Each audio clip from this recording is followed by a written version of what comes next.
Warning, this video contains a mediocre guitar player who thinks he has enough skill to create a tutorial video on how to play the guitar. Feel free to criticize him as much as you want.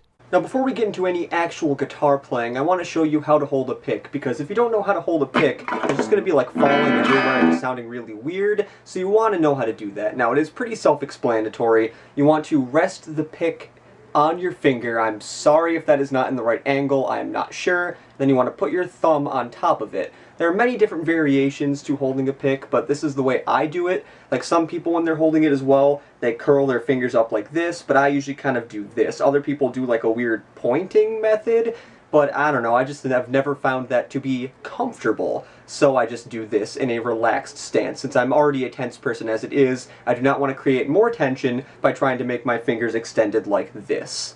Now that you actually know how to hold a pick correctly, we're going to talk about tuning, because with a lot of string instruments, you have to have them tuned in order for them to sound decent. Because, you know, tuning's only half the battle, knowing how to play the instrument is the other half of the battle. So, with tuning, if you do not have the guitar tuned in the right way, it may sound like this. That ain't right. And as you can tell, or what you heard, yeah, it's not that great. You want a guitar with a good tuning. I'm going to be doing the tuning of standard, which is E, A, D, G, B, and then E, with this low E being 2 octaves lower than the high E right here. And if you want to know with string-wise, usually the highest string is called the first string, and the lowest string is called the 6th string. Now on the idea of actually tuning the instrument, what I usually use is this little thing here. It is a tuner. There's a power button on the top where my pointer finger is. You press that button and you put it on top of your amp, and when you play a string, it will tell you what note you are playing, and you want to align it to the middle thing, if I can show it. I don't know how well you're going to be seeing it because it's not probably going to be working that well, but you want to align it to the middle biggest bar, and that will be tuned. Now it could be slightly off, but whatever. I try to make it as aligned as possible, because even with playing for just a little bit, it will get detuned. But don't fret, just tune it every time you actually play. And to actually tune the guitar, you want to use these tuning pegs here, which in a lot of places I found out they called them tuning machines, which I really find weird, and I would never call them tuning machines, so I'm just going to be calling them tuning pegs. Now, in order to do that, if you twist them to the left, or this way, or I should actually say counterclockwise, it, like, tightens the string is the word I'm actually trying to find. Stuttering sucks. And then if you want to tune it lower, you want to turn the thing clockwise, not counterclockwise. I just said to turn counterclockwise to tighten the string up to make it higher, so if you turned it counterclockwise again to make it lower, it would just make it higher and you'd have a problem, and that is not a good problem.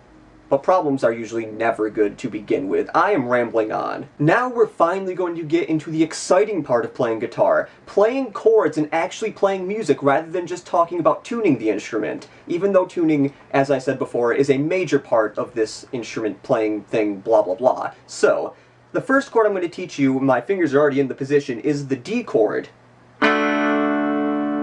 Yay. That chord is played by having your pointer finger on the 2nd fret of the 4th string, your ring finger on the 3rd fret of the 5th string, and then your middle finger on the 2nd fret of the 6th string, while also playing the open 4th string, like this. And if you want to know how chords are named, they are named by the lowest note you are playing. So, since the lowest note is the D string, and it's an open note, it is called a D chord. Now, since I do not have time to go through every single chord's fingering, I'm just going to be showing them, and hopefully you'll be able to find out by yourself what the fingering is for these chords. So, here is an E chord. Here is a C chord. Here is an F chord. Here is an A chord. And then here is a G chord. Isn't that just wonderful? Now I actually kind of want to go a little bit in depth on the G chord, because now thinking of it, that one might have been a little hard to figure out. The G chord is this, and then then we have the open strings here. The 3rd string, well actually no, the 3rd string and the 4th string are open. But then, on the 3rd fret of both the 5th and the 6th string, you want to either put your ring finger and pinky like that, or as I usually do it, since this is kind of how I did it when I self-taught myself this chord, I put my pinky here. I've been trying to cure the bad habit of using the pinky there and rather do this, but I found out in order for fast playing, or I guess you could say somewhat fast playing, it's a lot easier for me just to put my pinky here because, I don't know, I guess I created a bad habit, which I definitely need to break. Now that I showed you some chords, it is time to show some variations of these chords, mostly major and minor chords, and these chords being the E chord and the A chord. So, those chords I just played for you right now are actually major chords, and they have a happy sound. So when we play the E major chord, alright, there we go. When we play that chord, you're like, oh yeah, I just had sex for the first time and it was great. But when we play the E minor chord, which is actually played by lifting the pointer finger up off this fret, you're now sad. You're like, oh my god, the condom broke, I may be a dad if she was not on birth control. And you do not want that, because you do not want to be a teenage father and then not be able to go to college because, you know, you can't get a freaking education, you have to get a GED, and then I'm like rambling on about this. I thought this would be funny, but not really. So yes, I know what you're thinking. You do not want to play those classical chords that sound like, oh, this will be great on an acoustic guitar. No, you want to play heavier stuff. Now, I'm not going to be doing like full distortion here because I would have to get up and turn the distortion on my amp, and I really do not feel like doing that, but I will show you the power chord, the secret to heavy metal and hard rock guitar playing, grunge rock, punk rock, many different types of rock and metal use the power chord, and the power chord is played like this. That was only one example of a power chord, but most power chords that you'll see played are fingered exactly like this, with your ring, no, this is not your ring finger, with your pointer finger on this one fret here, and then your ring finger and pinky finger on the 2 strings below that, 2 frets above.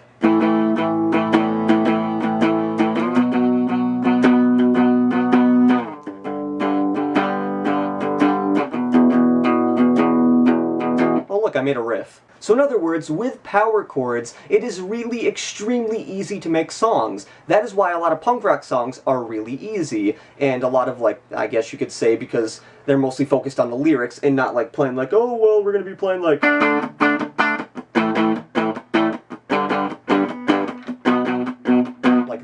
And maybe the punk rock song doesn't even have 4 chords, it only has like 3 chords, but whatever. But what if the power chord is also not for you? You want to try to do speed picking. Well, I am not the master at speed picking, but I can at least tell you a little bit how to speed pick. First, you want to know how to alternate pick, because if you do not know how to alternate pick, you're basically a scrub and you will not be able to speed pick, because that like picking down really fast just is not a good thing. It's used for like maybe you want to do like that, but I don't know, it kind of stresses the arm a little bit, and I'm already a very, I wouldn't say stressed person, but I am a very tense person, at least when it comes to playing the guitar. So the key to alternate picking is you want to slant your, or I guess you could say angle your pick on the strings like this. Now exactly what angle you want to do is up to you, but you do not want to do it flat parallel to the string, because that will kind of just put a lot of resistance on, and as you can tell, I'm really struggling to do that. So you want to do a little bit of an angle.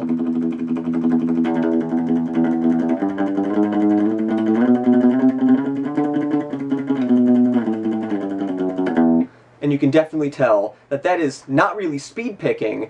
I could probably do it faster, but I really do not feel like doing it faster for you guys, because I might mess up and make a fool of myself in front of you guys, and that would not be good. Now you might have noticed, while I was doing that alternate picking little tutorial there, I was kind of muting a note like this.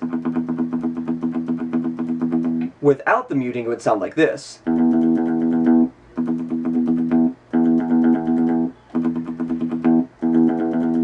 So I think you get the point. Now in order to do that, this is called palm muting. It is called that because you literally take your palm and put it really close to the bridge of the guitar, and it creates a mute sound. Rather than... yeah, I could do that weird thing again, but I really don't feel like repeating myself because that would not be good, I guess you could say. But you also want to make sure when you're palm muting that you do not go too high up, because then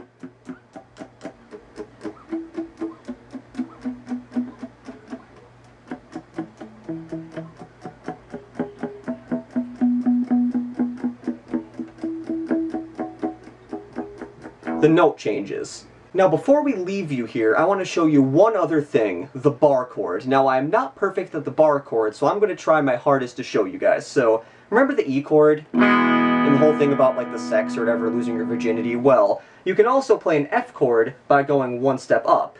And I know that doesn't sound right, but I'm never good at these bar chords. They are called bar chords because you bar one of the frets, like this.